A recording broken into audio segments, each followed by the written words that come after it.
Bonjour à toutes et à tous, je suis super content de vous retrouver dans cette nouvelle vidéo. Avec un nouveau micro, vous avez vu, il est un peu plus... Bon bref. Quoi qu'il en soit, l'affaire qui nous concerne aujourd'hui va être intense et avec des événements assez incroyables, croyez-moi. Mais juste avant que l'on ne débute, comme d'habitude, n'hésitez pas à vous abonner en activant la petite cloche pour ne pas manquer la suite du contenu. Vous trouverez dans la description de cette vidéo aussi tous mes réseaux sociaux et notamment Twitch, Instagram ainsi que TikTok. Désormais, accrochez-vous, lançons l'affaire.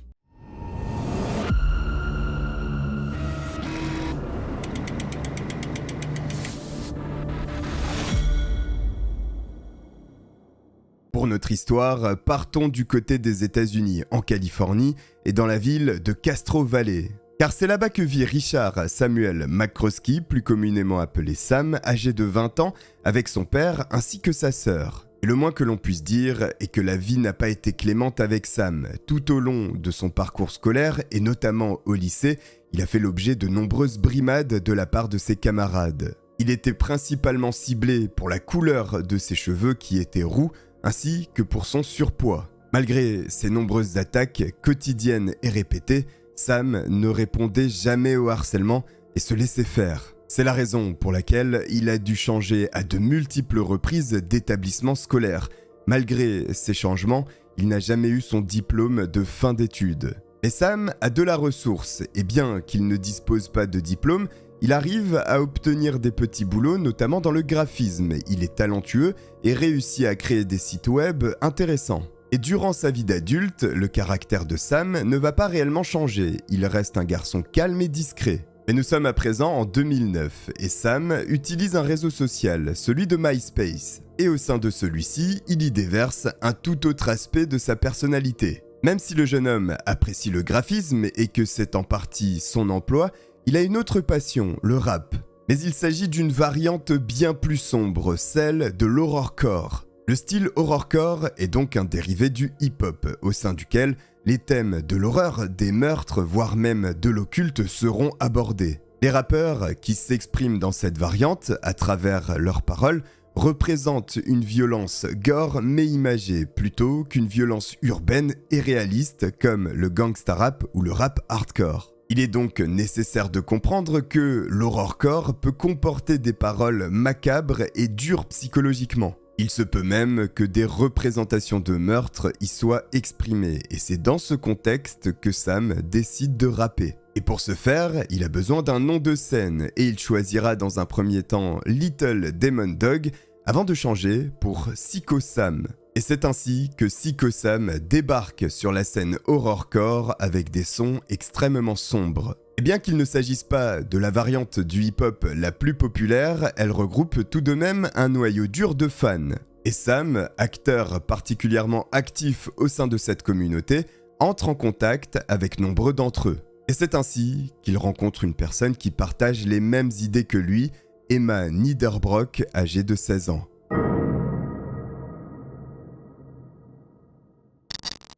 Emma vit à Farmville, une petite ville d'environ 8000 habitants en Virginie avec sa mère Debra et son père Mark Niederbrock. La situation familiale apparaît tout à fait saine. La mère, Debra, est une docteure en criminologie et le père, Mark, lui est un révérend. Une petite particularité tout de même, Emma, depuis le collège, est scolarisée à domicile, mais il ne semble pas que cela ait affecté l'adolescente, qui est décrite comme une fille douce et équilibrée. Mais l'âge avançant, le côté rebelle d'Emma commence à émerger peu à peu, et elle se rebelle de manière régulière envers ses parents. En parallèle, ses goûts musicaux évoluent, et elle se met à écouter un style de musique particulier, l'horrorcore. Emma tombe amoureuse de ce style de musique, au point que son apparence physique aussi évolue. Elle se teint les cheveux en rose et se maquille les yeux en noir. Mark et Debra ne sont absolument pas familiers avec le rap horrorcore et ils sont quelque peu inquiets de voir une telle évolution apparaître chez leur fille.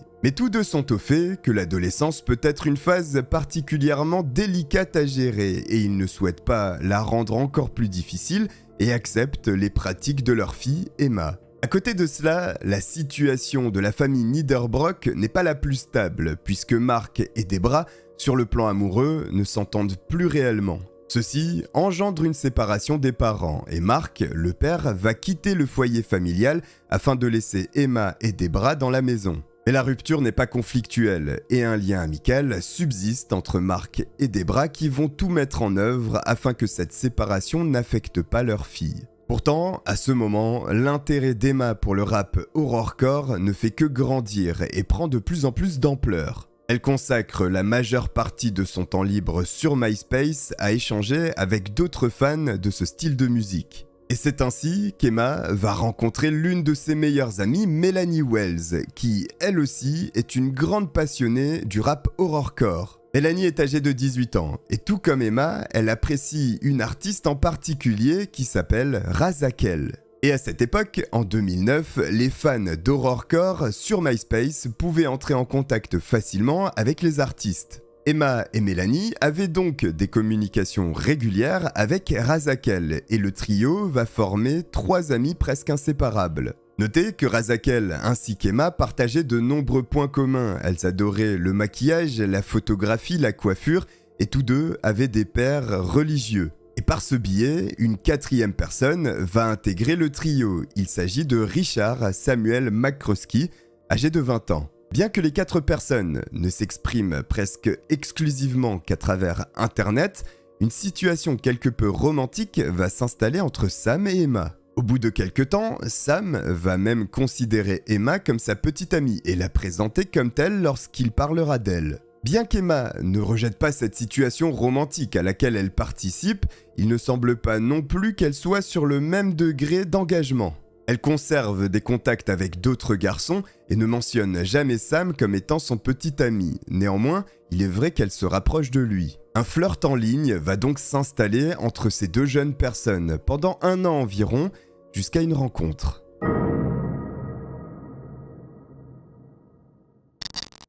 Sam, Emma et Melanie ont tous 3 planifié de se rendre à un festival de musique horrorcore à Southgate dans le Michigan.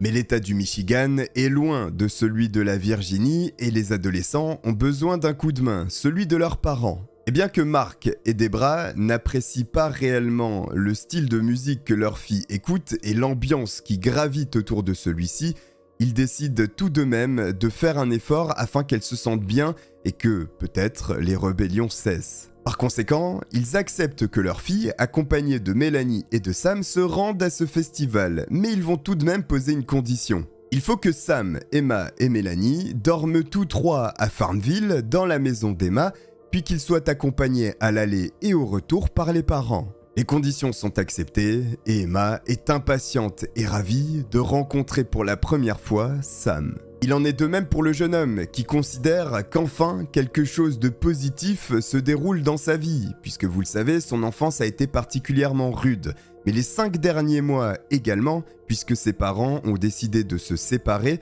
et son père a ordonné à sa mère de quitter la maison. Cette atmosphère est particulièrement pesante psychologiquement pour le jeune homme qui trouve enfin une bulle d'air avec cette rencontre avec Emma. La date fatidique du festival approche et il est temps pour Sam de se rendre à Farmville. C'est ainsi qu'il fait le déplacement depuis la Californie et Castro Valley vers Farmville aux alentours du 7 ou 8 septembre. C'est ainsi qu'il traverse littéralement tous les États-Unis pour rencontrer sa bien-aimée. Simplement, l'univers virtuel d'Internet peut contraster très fortement par moments avec la vie réelle. Et lorsqu'Emma rencontre pour la première fois Sam, le terme « déçu » ne serait pas suffisant pour exprimer son ressenti à ce moment. Plusieurs aspects rebutent l'adolescente. Dans un premier temps, le physique de Sam, elle n'est pas du tout attirée par lui.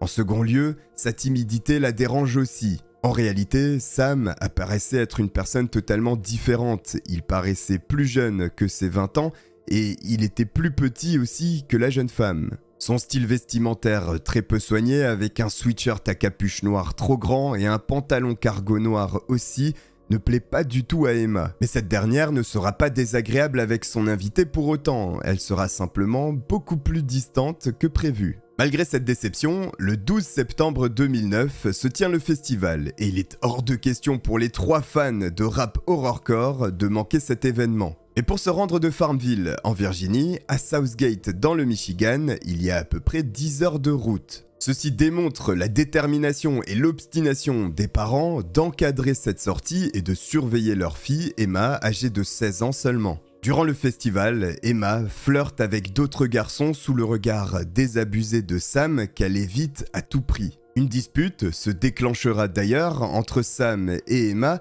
au sujet d'un SMS qu'elle aurait envoyé à un autre garçon justement. Un texto de drague que Sam n'a pas du tout supporté, et cela se comprend en partie, il était arrivé à Farmville pour participer au concert ensuite, en espérant pouvoir enfin entamer sa relation amoureuse avec Emma. Mais son rêve ne se réalisera pas et il vivra un véritable enfer tout au long du festival et des concerts qui s'enchaînent. Naturellement, Sam se sent rejeté, trahi et une colère monte en lui. Et voici que le dimanche 13 septembre signe la fin de ce festival et il est temps pour Sam, Emma, Mélanie ainsi que les parents de retourner à Farmville. Et même si la situation au cours du festival était gênante, voire conflictuelle entre Emma et Sam, le retour semble plutôt calme. À peine de retour à Farmville, les deux filles, Emma et Mélanie, se connectent aussitôt à leur compte MySpace pour raconter l'incroyable séjour qu'elles ont vécu et notamment le festival.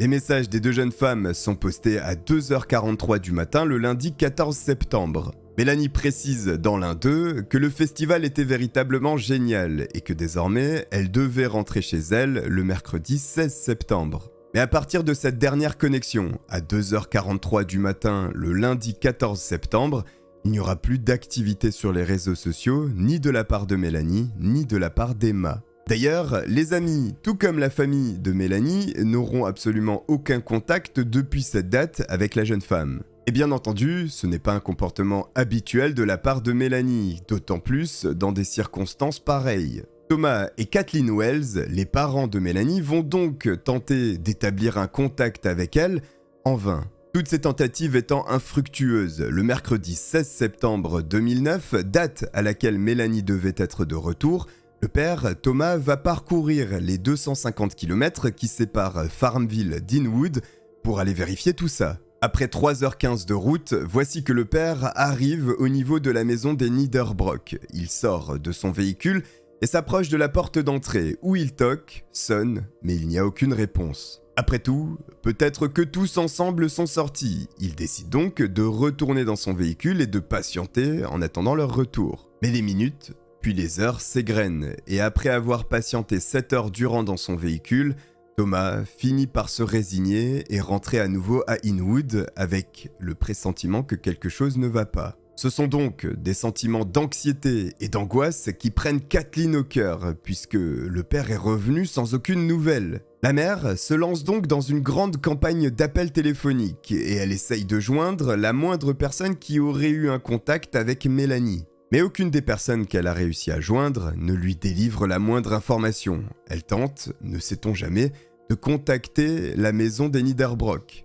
Mais une nouvelle fois, cette tentative est infructueuse. Les parents prennent donc la décision d'appeler la police. Kathleen et Thomas demandent à la police d'envoyer une patrouille afin de vérifier qu'il n'y a eu aucun incident à la maison des Niederbrock. En parallèle, Kathleen appelle Mark. Elle demande également au père de la famille Niederbrock de se rendre à la maison et de s'assurer qu'il n'y a eu aucun problème là-bas. Lorsque Mark répond, Kathleen est soulagée. Il lui indique qu'il va se rendre à la maison et la tenir informée des événements. Mais après plusieurs heures, il n'y a toujours aucune nouvelle, non plus, de Mark Niederbrock. C'est donc aux agents de police de se rendre à la maison familiale des Niederbrock, et lorsqu'ils toquent, la porte est ouverte par Sam McCroskey. Les agents demandent donc s'il sait où se trouvent Emma, Mélanie ainsi que la mère Debra, et Sam explique que toutes les filles sont parties au cinéma. Notez qu'à ce moment, lorsque les officiers font face à Sam, ils ne savent pas qui il est, et il s'est certainement présenté comme le petit ami d'Emma.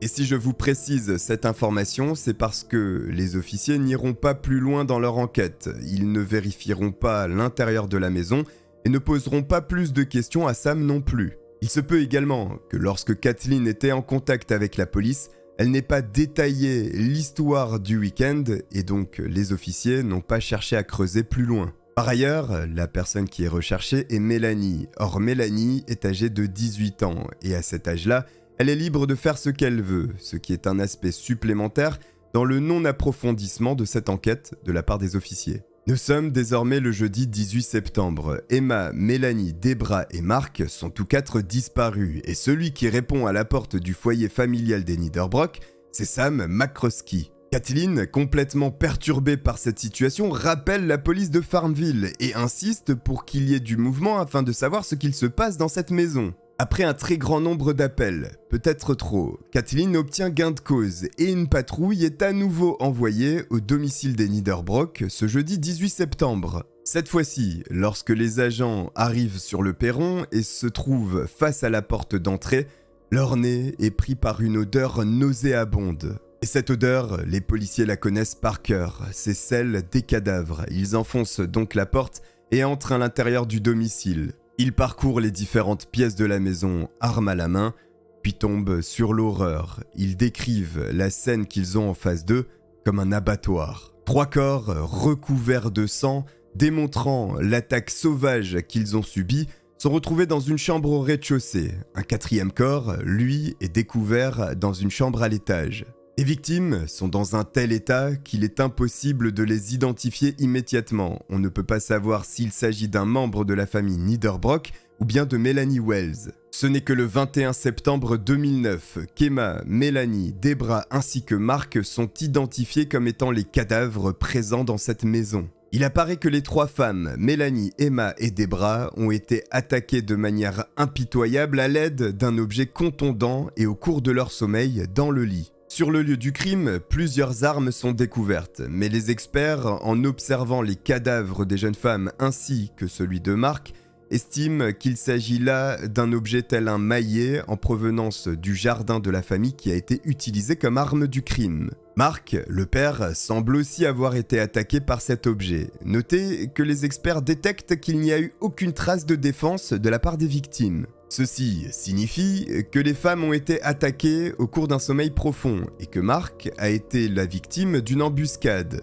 La violence de l'attaque contre le père d'ailleurs est soulignée par les expertises qui indiquent que le sol qui se trouve sous le corps est déformé du fait des coups de maillet. Il y avait du sang partout et des projections dans tous les sens. Les médecins légistes annonceront finalement et définitivement que la cause de la mort des 4 victimes est un traumatisme crânien. Certains corps, notamment ceux de Mark et Mélanie, ont été déplacés avec celui de Emma dans une chambre et il y a eu comme une tentative de nettoyage du lieu du crime. Mais l'auteur, face au carnage qu'il venait de réaliser et à la montagne de travail que cela aurait sollicité, semble finalement avoir abandonné cette idée. Les enquêteurs sont littéralement choqués de ce crime et de sa violence, d'autant plus lorsqu'ils apprennent qu'1 jour auparavant, une patrouille s'était rendue à la maison et que Sam s'était présenté face à eux. Car oui, désormais dans la maison, il n'y a aucun signe de Sam, qui devient, a fortiori, le suspect numéro 1 dans cette affaire. Les personnes en charge de cette enquête ne perdent pas plus de temps et regroupent le maximum de preuves qu'ils trouvent sur les lieux et vont aussi aller vérifier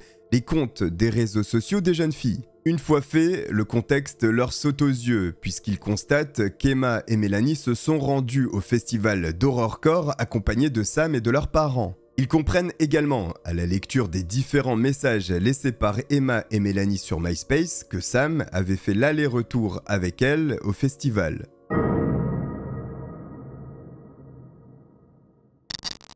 Quelque temps plus tôt, le même jour de la macabre découverte, le 18 septembre 2009, Sam a volé le véhicule de Mark pour quitter la maison des Niederbrock. Mais quelques kilomètres plus loin, Sam va trouver le moyen de s'embourber sur le bas-côté. Sans savoir qu'il a affaire à un tueur de sang-froid et extrêmement violent, un officier de police s'arrête au niveau de la voiture de Sam et lui demande ses papiers. Il verbalise donc Sam pour la conduite d'un véhicule sans permis, mais étant une bonne personne, il lui propose également d'appeler une dépanneuse pour le sortir de cette situation. Le jeune homme accepte, une remorqueuse arrive donc au niveau de la voiture, l'accroche et le policier laisse repartir Sam avec la dépanneuse. C'est donc aux alentours de 6h du matin, ce jeudi 18 septembre, que Sam est déposé dans un garage avec la voiture de Mark. Mais le trajet n'a pas été de tout repos pour le conducteur de la dépanneuse. Il expliquait que Sam sentait une odeur putride et nauséabonde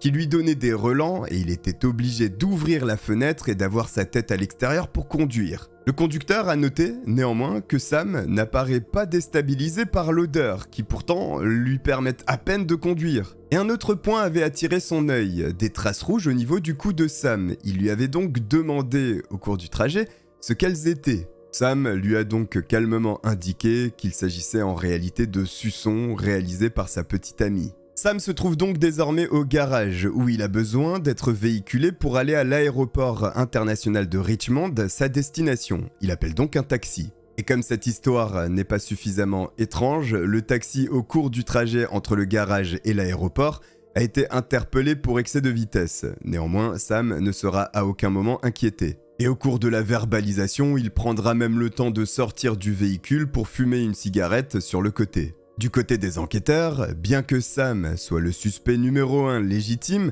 il n'y a pas de preuves directes qui l'incriminent. Et voici qu'ils reçoivent un appel d'un certain Andres Schrim. Cet Andres est le petit ami de l'artiste Razakel. Il est également un rappeur du style horrorcore et sur MySpace justement, il a été contacté par l'un des amis de Sam et il lui a indiqué que ce dernier lui aurait parlé de 4 meurtres. Cet appel d'Andres Schrim est capital, puisque désormais, si Sam a évoqué le fait qu'il avait tué 4 personnes, il s'agit certainement des membres de la famille Niederbrock et de Melanie Wells. La police doit donc absolument concentrer ses recherches sur cet individu, quoi qu'il en coûte. Mais ne sachant pas où il se trouve, la police décide de diffuser son portrait afin d'obtenir des témoignages. Et ceci s'avérera redoutablement efficace, puisque le vendredi 19 septembre 2009, Sam est retrouvé endormi dans une aire de récupération des bagages de l'aéroport de Richmond. Il est interpellé et placé en état d'arrestation, alors même qu'il s'apprêtait à prendre un vol pour la Californie. Le plan de fuite du jeune homme était de patienter 2 jours à l'aéroport en attendant son vol. Notez qu'il était tout de même inquiet puisqu'il a tenté d'obtenir une place dans un vol un peu plus tôt, mais ceci était bien trop cher et il ne l'a donc pas pris. Évidemment, au moment de l'arrestation, Sam ne s'est pas changé, il a toujours cette odeur putride sur lui et ses vêtements sont recouverts de sang. Sam avoue qu'il a tué les 4 personnes, Emma, Mélanie, Debra ainsi que Mark, et qu'il a utilisé un maillet parce qu'il pensait que grâce à ça, personne ne souffrirait. Au cours de ses aveux, et grâce à des tests, il est confirmé que Sam avait bu de l'alcool ainsi que consommé différentes drogues. Par conséquent, à ce stade, les officiers doutent encore sur le mobile du crime. Était-il sous l'effet des substances ou bien était-ce vraiment un crime passionnel du fait du rejet d'Emma? C'est donc le procès qui va devoir faire le clair sur cet aspect.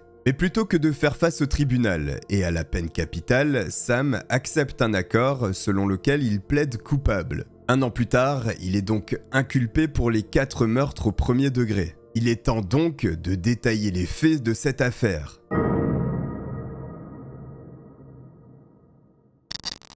Sam plaçait énormément d'attentes dans sa rencontre avec Emma.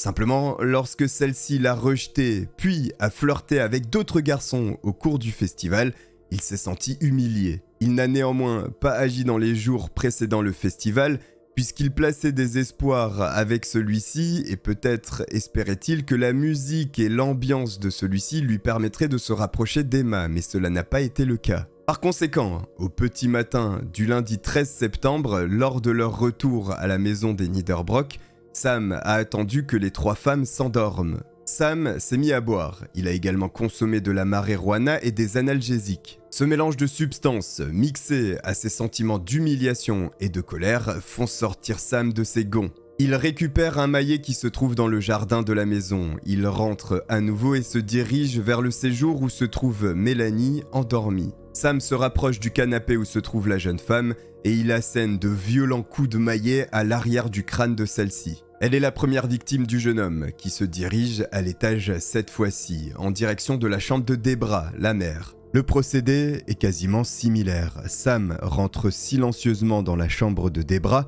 s'approche de sa victime et porte de violents coups de maillet. Debra ne se réveille pas et meurt sur le coup. Désormais, le jeune homme s'en va s'attaquer à sa victime principale. Il redescend les escaliers au niveau du rez-de-chaussée, où se trouve Emma dans une chambre à ce niveau. Il s'approche silencieusement de sa dernière victime et assène les violents coups de maillet à l'arrière du crâne de celle-ci, la tuant. L'autopsie de ces 3 cadavres ayant révélé qu'il n'y avait pas de traces de blessures défensives permet de penser que les 3 femmes ne se sont pas réveillées. Le jeudi 17 septembre, Mark, le père, s'est présenté à la maison aux alentours de 18h. Il a été accueilli par Sam. Lorsque Mark est entré dans la maison, il a été pris dans une embuscade et il a été frappé là encore à l'arrière de la tête. Pour une raison inconnue, ou en tout cas que Sam ne souhaite pas révéler, il a rassemblé 3 décors dans une chambre et en a laissé un dans une deuxième. C'est ainsi que Sam a passé plusieurs jours seul avec 4 cadavres en décomposition dans la maison. Suite à la première visite de la police, il a donc tenté de nettoyer le lieu du crime, mais s'est vite rendu compte que la tâche serait impossible. Dans la foulée, il a enregistré une vidéo de lui-même dans laquelle il indique qu'il est au fait qu'il devra payer les conséquences de ses actes et qu'il envisageait de mettre fin à ses jours. Tout ceci démontre l'aspect psychologique instable du jeune homme. Lors de la négociation de son accord et de son plaidoyer coupable, Sam a renoncé à son droit de faire appel. Et c'est ainsi que Richard Samuel McCroskey, âgé de 20 ans, est condamné à 4 peines d'emprisonnement à vie. Malheureusement, dans cette affaire, on peut constater qu'Internet reste un outil à manier avec précaution. La famille Niederbrock ainsi que la famille Wells en ont fait les frais. Il est également possible de remarquer que bien que des amitiés solides puissent se créer comme celle entre Emma et Mélanie, eh bien, il peut y avoir des dangers aussi, comme avec le comportement de Sam. En tous les cas, n'hésitez pas à vous abonner en activant la petite cloche, rejoignez-moi sur mes différents réseaux sociaux, je vous remercie de m'avoir regardé, je vous dis à très bientôt, ciao.